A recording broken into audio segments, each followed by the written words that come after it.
Much. Let's bring in Republican Senator Josh Hawley of Missouri.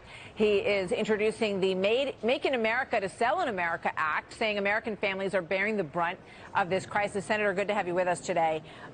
So what would this entail, and how would it change what we're seeing play out right now?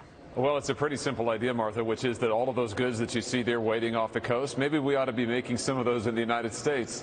So what my bill says is that it would direct the Department of Commerce to identify what are the critical goods and critical supply chains for our national security, for our economy. And then it says that at least half of the value of those goods or supply chains have to be made in the United States. It would bring back jobs, bring back domestic manufacturing, and help our national security.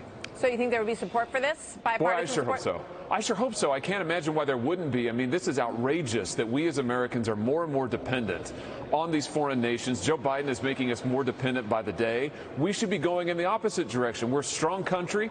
We ought to start acting like it, and we ought to be producing this stuff in the United States. So I read today, I don't have the exact numbers in front of me, but basically we import from China 5 to 1 what we export.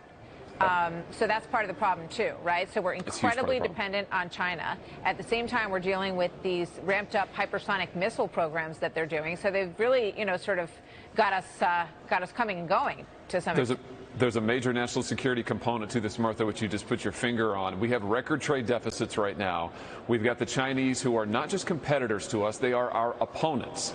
There is no reason that we should be economically dependent on them, especially for our critical goods. We need to act right now to make sure that our critical supply chains are in the United States and that Americans can have good jobs, secure our national security, make it safer.